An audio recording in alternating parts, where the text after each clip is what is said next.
میں نے اپنی زندگی میں اتنا مکمل، اتنا شاداب اور مسحور کن، اتنا دل فریب حسن نہیں دیکھا تھا۔ اس کے خد و خال دنیا کی تمام عورتوں سے، مختلف یونانی لڑکیوں سے کسی قدر مشابہ اور سب سے جدا تھے۔ اس کے بدن کا ہر عضو حسن کے سانچوں کی تکمیل تھا۔ مجھے اس کے بدن سے سرخ سرخ شعاعیں پھوٹتی ہوئی محسوس ہو رہی تھیں۔ اس کی نیلی جھیل جیسی آنکھوں میں نہ جانے کس قسم کی کشش تھی۔ ایسے معلوم ہو رہا تھا جیسے میں ان میں غرق ہو جاؤں گا۔ اس کا رنگ گلابی تھا اور ہونٹوں پر فاتحانہ مسکراہٹ تھی۔ اے قبر کے بیٹے، میری طرف سے آداب۔ جذبات میں ڈوبی ہوئی ایک دل نشین اور سحر انگیز آواز میرے جسم و جاں کو لرزائے بر اندام کر گئی۔ تم کون ہو؟ میں قبر کے بیٹے کا لفظ سن کر برے طریقے سے بوکھلا گیا۔ رینوکا دیوی، اس نے میرے قریب آتے ہوئے کہا۔ رینوکا دیوی، میں زیر لب بڑبڑایا۔ ہاں، میں رینوکا دیوی ہوں، اور میں تمہیں تمہارے ماضی کے بارے میں سب کچھ بتا دوں گی، لیکن اس کے لیے تمہیں سرزمین مصر میں جانا ہوگا۔ کیا تم مجھے میرے ماضی کے بارے میں ابھی کچھ نہیں بتا سکتی؟ میں نے اس کے سراپے کا جائزہ لیتے ہوئے کہا۔ اس وقت میں صرف تمہیں اتنا ہی بتا سکتی ہوں کہ تمہاری جائے پیدائش بھی مصر ہی ہے۔ اس نے دل فریب انداز میں مسکراتے ہوئے کہا۔ مصر؟ میں ایک بار پھر بوکھلا گیا۔ شہریار، میرے قریب آؤ، اس نے میری بوکھلاہٹ پر مسکراتے ہوئے کہا۔ میں خود کو سنبھالنے کی کوشش کرنے لگا، لیکن بے سود۔ نہ جانے کس سحر کے زیر اثر میں کسی معمول کی طرح اس کے حکم پر عمل کرنے پر مجبور تھا۔ میرے قدم آپ ہی آپ اس کی طرف اٹھنے لگے۔ مجھے یوں محسوس ہو رہا تھا جیسے آسمان سے روئی کے نرم نرم گالوں کی مانند بادل میرے قدموں میں بچھ گئے ہیں، اور میں ان بادلوں کے درمیان میں سے گزرتا ہوا آہستہ آہستہ اس کے قریب جا رہا تھا، جو سامنے ایزی چیئر پر بیٹھی مجھے بڑی اپنائیت سے دیکھ رہی تھی۔ میں ہر لمحہ اس کے قریب تر ہوتا جا رہا تھا، اور قریب، اور قریب، اور قریب، اور پھر اس سے ایک قدم کے فاصلے پر پہنچ کر میں رک گیا۔ حسین و جمیل رینوکا کی آنکھوں کا سحر میری بے خودی میں اضافہ کر رہا تھا۔ اس کے جسم اور لباس سے اٹھنے والی خوشبو کی تیزی مجھے بے خود بنا رہی تھی۔ میرے ذہن پر بے ہوشی کی کیفیت طاری تھی۔ مجھے یوں لگ رہا تھا جیسے میں آسمانوں میں اڑا جا رہا ہوں، جیسے کوسے قزح کے بکھرے بکھرے رنگ مجھے اپنے گھیرے میں لینے کے لیے ناچ رہے ہوں۔ میرا ذہن ہر لمحے روئی کے نرم نرم گالوں تلے ڈوبتا جا رہا تھا۔ میری آنکھیں آہستہ آہستہ بند ہونے لگی تھیں، اور پھر جو کچھ ہوا اسے لفظوں میں بیان کرنا ممکن نہیں ہے۔ جب میں اس طلسم سے بیدار ہوا تو خود کو بیڈ پر پایا۔ رینوکا دیوی بیڈ سے تھوڑے فاصلے پر کھڑی مجھے شفیق نظروں سے دیکھ رہی تھی۔ اس کے ہونٹوں پر مسکراہٹ پہلے سے زیادہ گہری معلوم ہو رہی تھی۔ خود میں بھی عجیب سرور انگیز کیفیت سے دوچار تھا، لیکن یہ کیفیت زیادہ دیر برقرار نہ رہ سکی۔ اس کو بیڈ کے قریب کھڑا پا کر میں نے تیزی سے اٹھنے کی کوشش کی تھی، لیکن بیڈ سے نیچے نہیں اتر سکا۔ میرا ذہن ایک بار پھر تاریکیوں میں ڈوبنے لگا۔ میں نے اپنے آپ کو سنبھالنے کی بہت کوشش کی تھی، مگر مجھے اس میں کامیابی نہیں ہوئی، اور میرا ذہن مکمل تاریکی میں ڈوب گیا۔ دوسری صبح میری آنکھ کھلی تو کوئی دروازے پر دستک دے رہا تھا۔ میں نے بیڈ سے اتر کر دروازہ کھولا تو سامنے راجو چہرے پر مسکراہٹ لیے کھڑا تھا۔ چلو، تمہارا ناشتے پر انتظار ہو رہا ہے، راجو یہ کہتا ہوا چلا گیا۔ میں باتھ روم میں جا کر ہاتھ منہ دھونے لگا، اور ساتھ ساتھ میں یہ بھی سوچتا جا رہا تھا کہ جو کچھ رات میں ہوا وہ کوئی خواب تھا یا حقیقت۔ میں ابھی تک فیصلہ نہیں کر پا رہا تھا۔ حقیقت۔ میرے کانوں میں رینوکا دیوی کی سرگوشی ابھری۔ میں نے چاروں طرف نظریں گھما کر دیکھا، لیکن وہاں پر کوئی بھی نہ تھا۔ تم نظر کیوں نہیں آ رہی ہو؟ میں نے تولیے سے منہ پونچھتے ہوئے کہا۔ میں جب چاہوں گی جسمانی طور پر تمہارے سامنے آ جاؤں گی، فی الحال نہیں آ سکتی ہوں۔ اس وقت میں بہت مصروف ہوں، اس لیے جا رہی ہوں۔ میں اسے آوازیں دیتا رہ گیا، لیکن اس کی طرف سے کوئی جواب نہ ملا۔ میں جب ڈائننگ ہال میں پہنچا تو بابا اور راجو کو بے چینی سے اپنا منتظر پایا۔ ہم تینوں نے اکٹھے ناشتہ کیا۔ پھر میں بابا سے اجازت لے کر باہر جانے لگا تو راجو میرا راستہ روک کر کھڑا ہو گیا۔ کیا آج مجھے ساتھ لے کر نہیں جاؤ گے؟ راجو نے میرے چہرے پر نظریں ڈالتے ہوئے پوچھا۔ راجو، تمہیں معلوم ہے کہ میرے دشمنوں نے میرے لیے چاروں طرف موت کا جال بچھا رکھا ہے، اور اب میں مزید تمہیں کسی خطرے سے دوچار کرنا نہیں چاہتا۔ پہلے ہی تم نے میری وجہ سے گولیاں اپنے جسم پر کھائیں۔ میں نہیں چاہتا کہ اب میری وجہ سے تم پر کوئی مصیبت آئے۔ میں نے راجو کو نرم لہجے میں سمجھانے کی کوشش کی۔ اس کا مطلب ہوا کہ آپ مجھے غیر سمجھتے ہیں؟ اس نے جذباتی لہجے میں کہا۔ نہیں راجو، میں آپ کے ساتھ جاؤں گا۔ اس نے میری بات درمیان میں ہی کاٹ دی۔ ٹھیک ہے، جیسے تمہاری مرضی۔ میں نے راجو کی ضد کے آگے ہار مانتے ہوئے کہا۔ بابا جی ہم دونوں کی اس نوک جھونک پر کھڑے مسکرا رہے تھے۔ بابا کو مسکراتا دیکھ کر ہم دونوں بھی مسکرائے بغیر نہ رہ سکے۔ ہم کار تک پہنچے تو راجو نے آگے بڑھ کر ڈرائیونگ سیٹ سنبھالنے کی کوشش کی، لیکن میں نے اسے روک کر خود ڈرائیونگ سیٹ سنبھال لی۔ گاڑی گیئر میں ڈال کر میں تیز رفتاری سے روڈ پر نکل آیا۔ میرا رخ ٹائیگر کے علاقے کی طرف تھا۔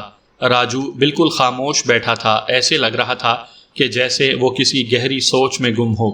اچانک ہی میری چھٹی حس نے مجھے کسی خطرے کا احساس دلا دیا۔ میں بے چینی سے دائیں بائیں دیکھنے لگا۔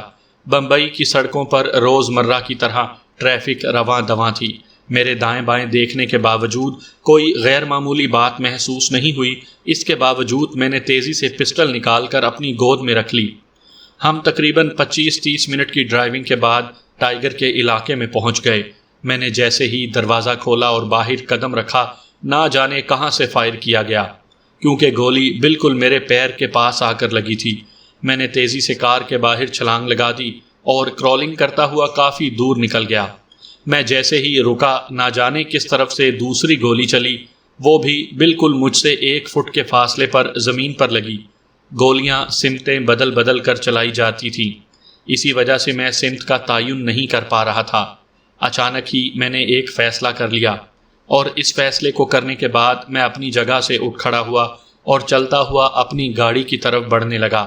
مجھے اندازہ تھا کہ میرے پہلے یا دوسرے قدم پر ہی کسی سمت سے فائر ضرور کیا جائے گا۔ ابھی میں نے دوسرا قدم اٹھایا ہی تھا کہ گولی بالکل میرے پیر کے قریب لگی۔ صرف ایک لمحے میں میں نے اپنا رخ تبدیل کر کے فائر دے مارا۔ میری پسٹل سے نکلی ہوئی گولی ٹھیک نشانے پر لگی، اور وہ اپنے سینے پر ہاتھ رکھ کر زمین پر گرتا ہوا دکھائی دیا۔ اس کے ساتھ ہی میرے اوپر کئی سمتوں سے فائرنگ کی گئی تھی، لیکن اب میں آسانی سے سمتوں کا تعین کر کے فائر مار رہا تھا۔ خبردار، اب کوئی اپنی جگہ سے نہیں ہلے گا۔ اگر اب کسی نے فائر مارا تو میں ٹائیگر کی کھوپڑی اڑا دوں گا۔ اس کی آواز کو سنتے ہی میں تیزی سے اچھل کر کھڑا ہو گیا۔ راجو اپنی پسٹل ٹائیگر کی کنپٹی سے لگائے فاتحانہ انداز میں مسکرا رہا تھا، اور میں آہستہ آہستہ قدم اٹھاتا ہوا ٹائیگر تک پہنچ گیا۔ ٹائیگر، تم بہت بھاگ چکے۔ کہاں ہے آج وہ تمہارا محافظ گردھاری لال؟ آج تم ٹائیگر کے علاقے سے اپنی ٹانگوں پر نہیں جا سکتے ہو۔ ٹائیگر کسی خونخوار کتے کی طرح غرایا۔ میرا دایاں ہاتھ فضا میں لہرا گیا۔ ٹائیگر کسی فٹ بال کی طرح کئی فٹ دور جا گرا۔ ٹائیگر جیسے ہی کچھ فاصلے پر گرا، اس کے 2-3 وفاداروں کی پسٹل کا رخ ہماری طرف ہو گیا، لیکن میں غافل نہیں تھا۔ اس سے پہلے کہ وہ فائر کرتے، میں نے یکے بعد دیگرے 4 فائر مارے، اور وہ چاروں دلوں میں مجھے مارنے کی تمنا لیے ہمیشہ ہمیشہ کی نیند سو گئے۔ ٹائیگر، تم اس دن بچ گئے تھے گردھاری لال کی وجہ سے، لیکن آج تمہیں بچانے والا کوئی نہیں ہے۔ آج تم میرے ہاتھوں کتے کی موت مرو گے۔ میں نے پسٹل کا رخ ٹائیگر کی طرف کیا، لیکن قبل اس کے کہ میں گولی چلاتا، ٹائیگر کے چاروں طرف دھواں سا پھیلتا چلا گیا۔ جیسے ہی دھواں ختم ہوا، میں نے وہاں پر دیکھا، یہاں ٹائیگر، لیکن یہ کیا؟ دھوئیں کے ساتھ ساتھ ٹائیگر بھی غائب ہو چکا تھا۔ گردھاری لال، تو کب تک میرے ہاتھوں سے ٹائیگر کو بچائے گا؟ اب سب سے پہلے مجھے تیرا ہی بندوبست کرنا پڑے گا۔ راجو، نکلو یہاں سے فوراً، میں تیزی سے چیخا۔ اس سے پہلے کہ ہم وہاں سے نکلتے، پولیس موبائلیں ہم تک پہنچ گئیں۔ شاید بستی میں سے کسی نے اطلاع دی تھی۔ ہمیں عین موقع واردات سے گرفتار کر لیا گیا۔ ٹائیگر ایک بار پھر میرے ہاتھوں سے بچ کر نکل گیا تھا۔ مجھے جس بات کا ڈر تھا وہی ہوا۔ راجو میری وجہ سے ناحق اس مصیبت میں الجھ گیا تھا۔ ہماری پسٹلیں پولیس والوں نے اپنے قبضے میں لے لی تھیں۔ ہمیں جانوروں کی طرح پولیس موبائل میں ڈال کر تھانے میں بنے لاک اپ میں لا کر بند کر دیا گیا۔ میں چاہتا تو یہاں سے بڑی آسانی سے فرار ہو سکتا تھا۔ میرے فرار ہونے کے بعد یہ لوگ اس غریب پر ظلم کے پہاڑ توڑ دیتے۔ میں نہیں چاہتا تھا کہ میری وجہ سے راجو پر مصیبتیں نازل ہوں۔ یہی سوچ کر میں نے خاموشی اختیار کر لی تھی، اور اسی دن میں نے اپنے جرم کا اعتراف بھی کر لیا تھا، مگر قسمت کو شاید کچھ اور ہی منظور تھا۔ راجو، اسی وجہ سے تمہیں میں اپنے ساتھ آنے سے روک رہا تھا۔ میں غصے سے اپنا نچلا ہونٹ کاٹتے ہوئے بولا۔ اس سے پہلے کہ راجو میری بات کا کوئی جواب دیتا، میرے کانوں میں رینوکا کی سرگوشی سنائی دی۔ شہریار، ٹائیگر اور گردھاری لال بابا کو اغوا کر کے لے گئے ہیں۔ کیا؟ میں اچھل کر کھڑا ہو گیا۔ اور تم ان لوگوں کا منہ دیکھتی رہی ہو؟ میں نے سرد لہجے میں کہا۔ راجو مجھے یوں ہونکوں کی طرح دیکھنے لگا جیسے کہ میں پاگل ہو چکا ہوں۔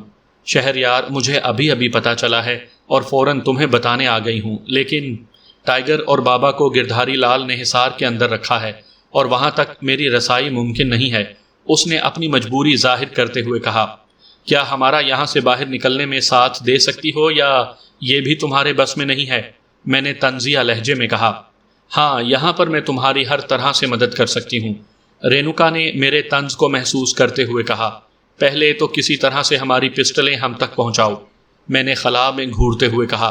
وہ میری بات سنتے ہی چلی گئی۔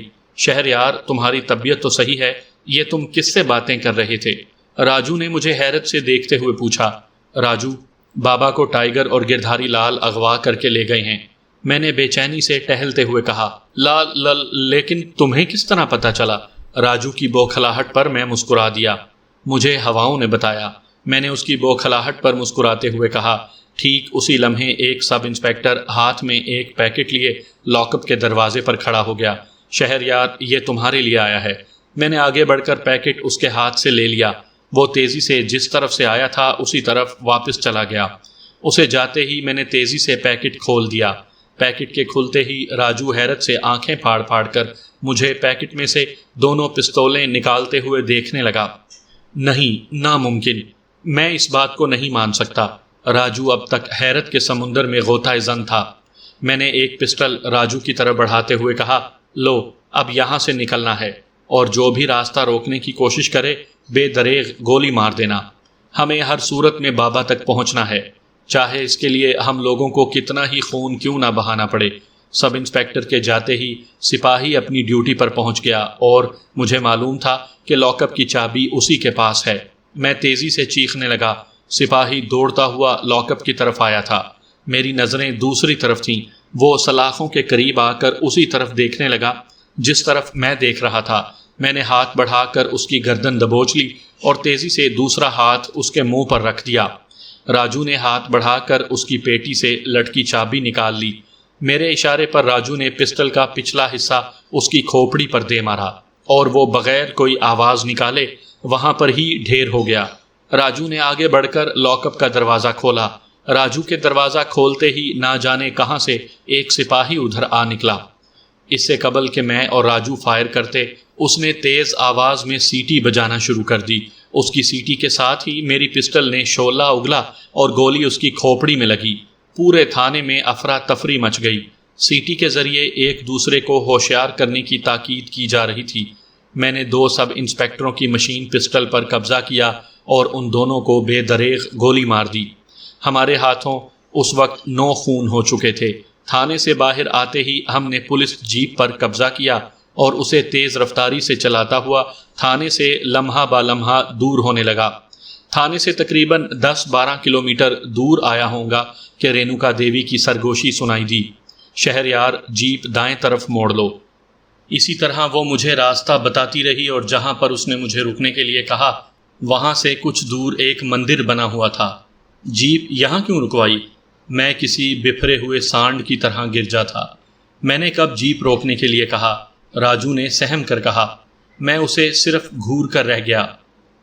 اسی مندر کے تہہ خانے میں بابا اور ٹائیگر موجود ہیں، اور اسی مندر میں پنڈت گردھاری لال بھی موجود ہے۔ رینوکا نے میرے کان میں سرگوشی کی۔ میں جیپ سے نیچے اتر آیا۔ میرے جیپ سے اترتے ہی راجو نے بھی جیپ سے اترنے کی کوشش کی تھی، لیکن میں نے سختی سے منع کر دیا۔ تم یہاں پر ہی میرا انتظار کرو گے۔ اس نے میری ہدایت پر خاموشی سے سر ہلا دیا۔ جیپ سے نیچے اتر کر میں پیدل ہی مندر کی طرف چل پڑا، جو کہ ایک وسیع و عریض احاطے میں سرخ پتھروں سے تعمیر کیا گیا تھا۔ میں اس مندر کو باہر سے آتے جاتے کئی مرتبہ دیکھ چکا تھا، لیکن اس کے اندر جانے کا اتفاق پہلے نہیں ہوا تھا۔ پھر میں بے دھڑک بڑے پھاٹک سے احاطے میں داخل ہو گیا اور نظریں جھکائے تیز تیز قدم بڑھاتا اور چبوترے کی سمت جانے والی سیڑھیوں کے قریب پہنچ گیا۔ مندر کی تعمیر زمین سے 20 فٹ بلند ایک چبوترے پر کی گئی تھی۔ چبوترے کے قریب رک کر میں نے آس پاس کے ماحول کا جائزہ لیا۔ سادھو اور پنڈت پجاری کھڑاؤں پہنے ادھر ادھر آتے جاتے نظر آ رہے تھے۔ ان کے جسم پر سندل کے برادے جیسی کوئی چیز ملی ہوئی تھی۔ بال یا تو بے حد بڑے ہوئے تھے یا سر انڈے کے چھلکے کی مانند صاف تھا۔ کچھ پجاریوں کے ہاتھوں میں پیتل کی لٹیاں بھی تھیں جو کہ جل کے لیے استعمال کی جاتی تھیں۔ ان کے لباس گیروے یا سفید رنگ کے تھے۔ گلے میں مالائیں جھول رہی تھیں۔ ان میں سے اکثر اوم ہری اوم کی صدا بلند کر رہے تھے۔ مندر کے اندر گھنٹیوں کی آوازیں بھی بلند ہو رہی تھیں۔ میں سیڑھیوں کے قریب کھڑا اپنے اگلے اقدام کے بارے میں سوچنے لگا۔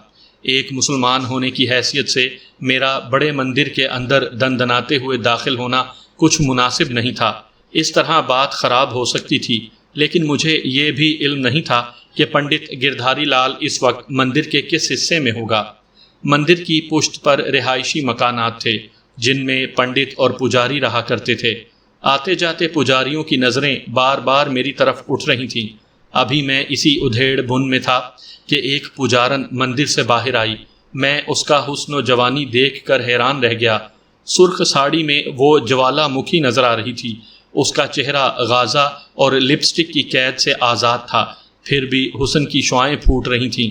وہ شرمائی لجائی نظریں جھکائے چھوٹے چھوٹے قدم اٹھاتی چبوترے کے کنارے آئی، جھک کر آخری بار مندر کی سمت دیکھ کر ڈنڈوت کیا، پھر آہستہ سے پلٹی اور ساری کا پلو سنبھالتی لچکتی بل کھاتی جادو جگاتی سیڑھیوں سے نیچے اترنے لگی۔ میں نے محسوس کیا کہ اس وقت بے شمار نگاہیں اس پجارن کے نازک ریشمی بدن پر پھسل رہی تھیں، لیکن وہ ان نگاہوں کی کاٹ سے بے نیاز نیچے اترتی رہی۔ میرے قریب سے گزری تو ہوا کا ایک مست جھونکا اس کے جسم کی مہک سے میرے وجود کو معطر کر گیا۔ سنو، میں نے غیر اختیاری طور پر اسے آواز دی۔ اس میں میرے ارادے کا کوئی دخل نہیں تھا۔ اس کی کمسنی کے پربہار نظارے نے جیسے مجھ پر بے خودی طاری کر دی تھی، جیسے میں اس کی آنکھوں کے سحر میں کھو کر رہ گیا تھا۔ وہ آواز میرے لبوں سے نہیں، دل کی گہرائیوں سے نکلی تھی۔ جی، وہ ایک دم رک گئی، آہستہ سے گھومی، نظریں جھکائے مترنم آواز میں پوچھا، آپ نے مجھے آواز دی بابو جی؟ میں آج پہلی بار اس مندر میں داخل ہوا ہوں، میں روانی میں کہہ گیا۔ سیڑھیاں چڑھ کر سیدھے اوپر چلے جائیں، بھگوان کے چرنوں تک پہنچنے کے لیے کسی کی مدد کی ضرورت نہیں ہوتی۔ اس کے لہجے میں تلوار کی سی کاٹ تھی۔ شاید وہ مجھے بھی ابوالہوس پنڈت یا حریص پجاری سمجھ رہی تھی۔ یقیناً اس کے کان اس قسم کی آوازیں سننے کے عادی ہو چکے ہوں گے، جبھی تو اس نے نظر اٹھا کر مخاطب کرنے والے کو دیکھنے کی ضرورت نہیں سمجھی تھی۔ بڑے سیدھے سادے مگر طنز بھرے انداز میں جواب دے کر چپ ہو گئی تھی۔ میں ایک ضرورت کے تحت یہاں آیا ہوں، میں جلدی سے بولا۔ مجھے پنڈت گردھاری لال سے ملنا ہے، اور میں ہندو نہیں مسلمان ہوں۔ اس نے پہلی بار چونک کر میری طرف دیکھا۔ میں پجاری کو اپنی طرف بڑھتا دیکھ کر سپاٹ لہجے میں بولا، مجھے پنڈت گردھاری لال سے ملنا ہے، کیا تم مجھے اس کا پتہ بتا سکتی ہو؟ وہ مندر کے پیچھے املی والے پیڑ کے نیچے رہتے ہیں۔ اس نے بڑی معصومیت سے جواب دیا، کسی سے بھی پوچھ لینا۔ شکریہ، میں نے مختصراً کہا۔ پجاری ہمارے قریب آ چکا تھا۔ اس نے جاتی ہوئی پجارن کو نہایت ہی میلی نظروں سے دیکھا، پھر پلٹ کر مجھے یوں دیکھنے لگا جیسے اس نے مکمل لباس میں پہلی بار کسی آدمی کو دیکھا ہو۔ اس کی نگاہوں میں میرے لیے حقارت اور نفرت کا احساس جھلک رہا تھا۔ ممکن ہے کہ اس نے مجھے پہچان لیا ہو کہ میں مسلمان ہوں۔ چند ثانیے وہ مجھے اپنی بڑی بڑی خونخوار آنکھوں سے مروب کرنے کی کوشش کرتا رہا، پھر خشک لہجے میں بولا، کون ہو تم، اور اس چھوکری سے کیا باتیں کر رہے تھے؟ پنڈت گردھاری لال کا پتہ دریافت کر رہا تھا۔ میں نے بامشکل اپنا غصہ ضبط کرتے ہوئے کہا، مسلمان لگتے ہو۔ کیوں؟ اس نے مجھے گھورتے ہوئے پوچھا۔ تمہارا خیال درست ہے، میں نے اسپاٹ آواز میں جواب دیا، اور پھر تیزی سے پلٹ کر مندر کے پچھلے راستے کی طرف قدم بڑھانے لگا۔ املی کے پیڑ کے نیچے دوسرے مکانوں سے الگ تھلگ ایک خوبصورت اور شاندار مکان موجود تھا، میں سیدھا اس کی طرف گیا۔ میں بغیر کسی سے کچھ پوچھے مکان کے اندر داخل ہو گیا۔ گردھاری لال پر نظر پڑتے ہی میں انسان سے جانور ہو گیا۔ مکان کا دروازہ بند کرتے ہی میں نے گردھاری لال پر چھلانگ لگا دی۔ اس کی گردن میرے آہنی پنجے میں تھی۔ اس نے اپنے کوئی جنتر منتر پڑھنے کے لیے منہ کھولا تو میں نے تیزی سے پسٹل کی نال اس کے منہ میں گھسیڑ دی۔ بس اب اسی طرح خاموشی سے پڑے رہو۔ بابا اور ٹائیگر کہاں ہیں؟ بتاؤ ورنہ۔ میں نے پسٹل پر اپنا دباؤ بڑھا دیا۔ میں نے دوسرے ہاتھ سے سامنے رکھے سیب کاٹنے کی چھری اٹھا لی تھی۔ اگلے ہی لمحے وہ نوکدار چھری پوری قوت سے میں نے اس کی دائیں آنکھ میں گھونپ دی۔ تکلیف کی شدت سے اس نے چیخنے کی کوشش کی تھی، لیکن پسٹل کی نال منہ میں گھسی ہونے کی وجہ سے وہ چیخ بھی نہیں سکا تھا۔ چند لمحے تڑپنے کے بعد اس کا جسم ساکت ہو گیا۔ شاید وہ تکلیف کی شدت سے بے ہوش ہو چکا تھا۔ میں نے چاقو اس کی آنکھ سے واپس کھینچ لیا۔ پسٹل کی نال اس کے منہ سے نکال کر میں نے چاقو ایک بار پھر اس کی زبان کے آر پار کر دیا۔ وہ تکلیف کی شدت سے بل بلا اٹھا۔ اب مجھے یہاں سے بابا اور راجو تک پہنچاؤ۔ یہ چھری اسی طرح سے تمہاری زبان میں رہے گی تاکہ تم اپنے ہر اناپ شناپ جنتر منتر سے باز رہو۔ چلو، میں نے اس کی کمر سے پسٹل کی نال لگاتے ہوئے تہکمانہ لہجے میں کہا۔ وہ اٹھ کر میرے آگے چلنے لگا۔ جیسے ہی اس نے دروازہ کھولا، ہمارے سامنے وہی پجاری کھڑا تھا جو کہ آتے وقت مجھ سے الجھ چکا تھا۔ گردھاری لال کی حالت دیکھ کر وہ بری طرح سے چونک گیا۔ وہ تیزی سے میری طرف بڑھنے لگا۔ رک جاؤ۔ ایک قدم بھی آگے بڑھایا تو میں نے دانستہ جملہ ادھورا چھوڑ دیا۔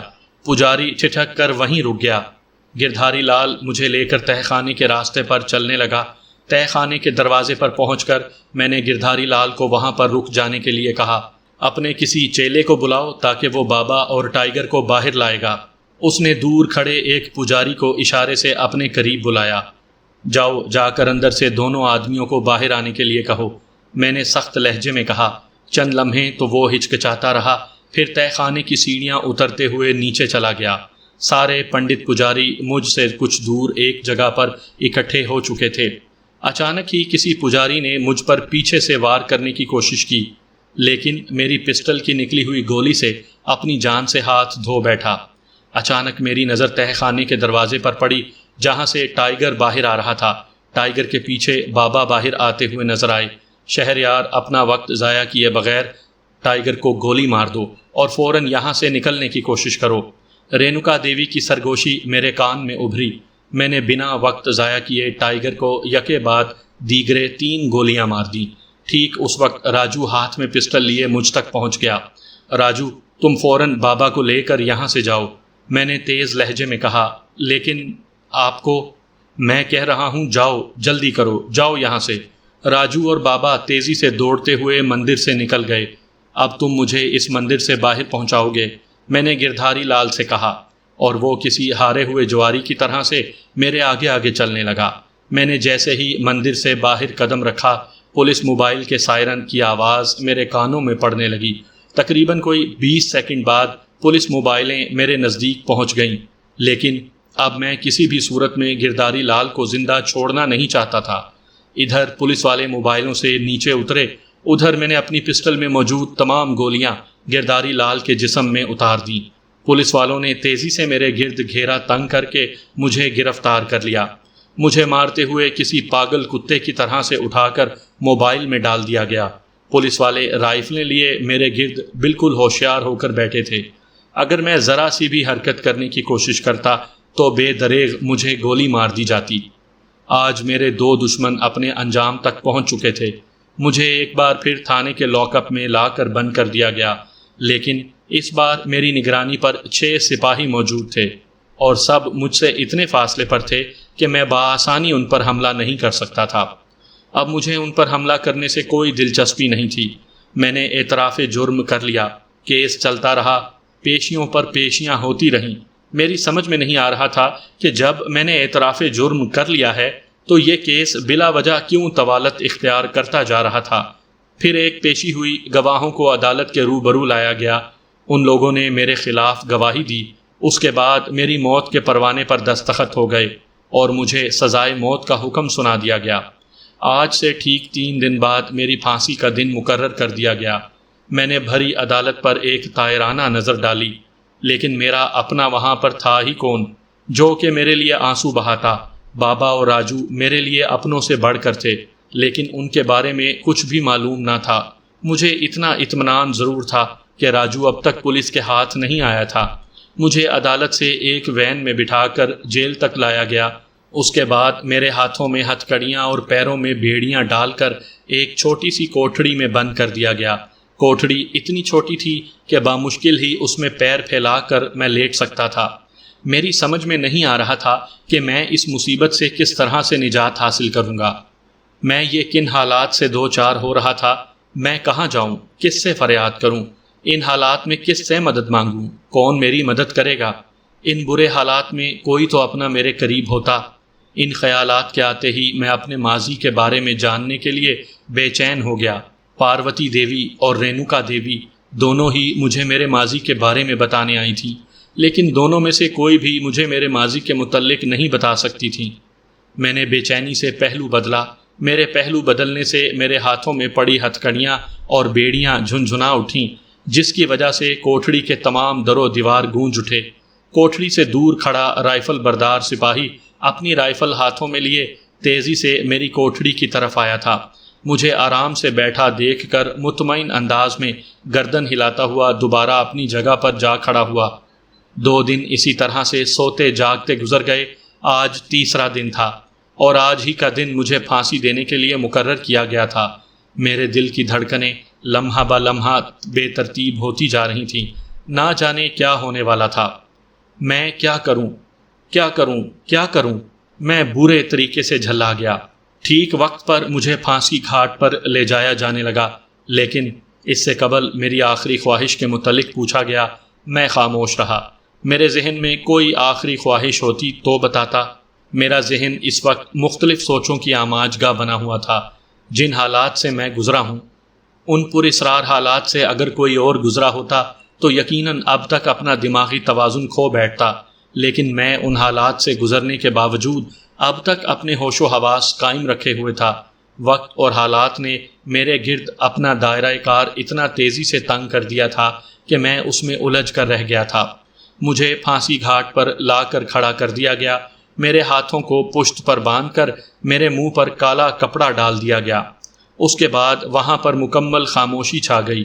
میں نے ان آخری لمحات میں رینوکا دیوی کو آواز دی، پاروتی دیوی کو آواز دی، لیکن کوئی بھی میری آواز سننے کو تیار نہ تھا۔ پھانسی گھاٹ پر ایسا سناٹا کہ مجھے اپنے دل کی بے ترتیب دھڑکنیں شور کرتی ہوئی محسوس ہو رہی تھیں۔ میرے کچھ سوچنے سمجھنے سے پہلے ہی مجھے ایک جھٹکا لگا۔ مجھے یوں محسوس ہوا جیسے میرے پیروں کے نیچے سے زمین کھینچ دی گئی ہو۔ میرا جسم یوں تڑپا جیسے کہ بغیر پانی کے مچھلی۔ پھر میرا جسم مکمل طور پر ساکت ہو گیا۔ وہاں پر موجود ڈاکٹر نے میری موت کی تصدیق بھی کر دی تھی۔